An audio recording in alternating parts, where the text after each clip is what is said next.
오늘 다순절 묵상 36번째 날입니다. 그리고 고난주간 두 번째 날입니다.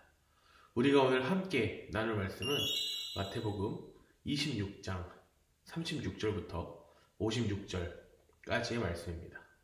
함께 말씀 읽도록 하겠습니다.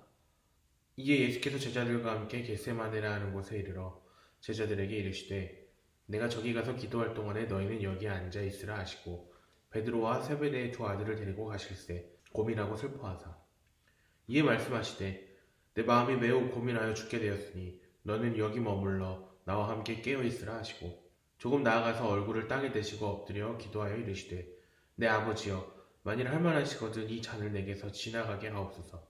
그러나 나의 원대로 마시옵고 아버지의 원대로 하옵소서 하시고 제자들에게 오사 그 자는 것을 보시고 베드로에게 말씀하시되 너희가 나와 함께 1시간도 이렇게 깨어 있을 수 없더냐. 시험에 들지 않게 깨어 기도하라. 마음에는 원이로되 육신이 약하도다 하시고 다시 두 번째 나아가 기도하여 이르시되 내 아버지여 만일 내가 마시지 않고는 이 잔이 내게서 지나갈 수 없거든 아버지의 원대로 되기를 원하나이다 하시고 다시 오사 보신즉 그들이 자니 이는 그들의 눈이 피곤함일러라.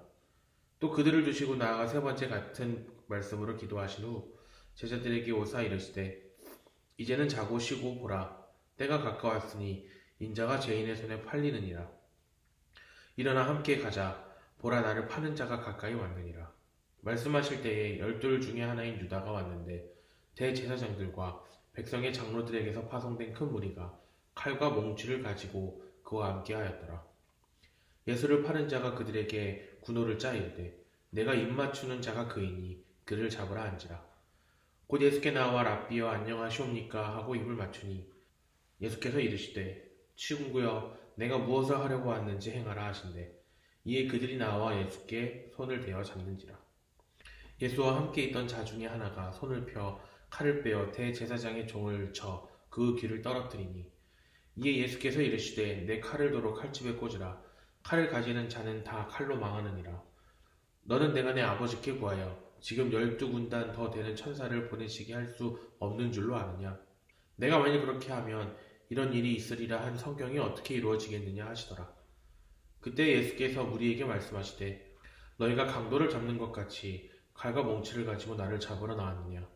내가 날마다 성전에 앉아 가르쳤을 때 너희가 나를 잡지 아니하였도다. 그러나 이렇게 된 것은 다 선지자들의 글을 이루려 함이니라 하시더라. 이에 제자들이 다 예수를 버리고 도망하니라. 아멘. 지난 마태복음 17장에서 예수님은 베드로, 야고보, 요한을 따로 데리고 변화산으로 올라가셨습니다. 그곳에서 예수님은 하나님의 영광으로 빛나셨으며 엘리야, 모세와 대화를 나누셨고 제자들은 그 모습을 놀라며 지켜보았습니다. 이번에는 동일한 세 제자가 겟세마네 동산에서 다시 한번 예수님께서 변형되는 모습을 놀라며 지켜봅니다. 하지만 이번에는 하나님의 슬픔을 입은 채 변형되셨습니다. 이번에도 예수님은 이런 상황이 벌어져야만 한다고 말했던 옛 성경을 굉장히 잘 인식하고 계셨습니다. 겟세마네 동산의 이 장면은 예수님께서 진정 누구이신지 제대로 이해하는 데 있어 절대적으로 중요한 내용입니다. 경건한 그리스도인조차도 너무나 쉽게 그분을 일종의 반신반인으로 태평한 모습으로 늠름하게 세계 도처를 활보했던 그런 인물로 상상합니다.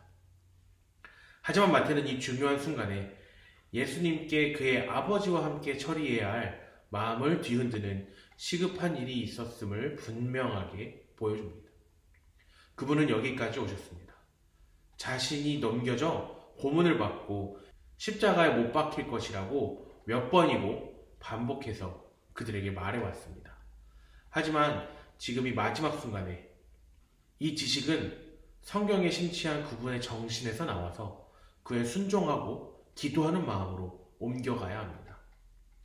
그리고 우리와 마찬가지로 예수님께서도 이 고뇌하는 믿음의 여정에 참여하셔야 했다는 사실은 우리에게 정말로 큰 위안을 줍니다.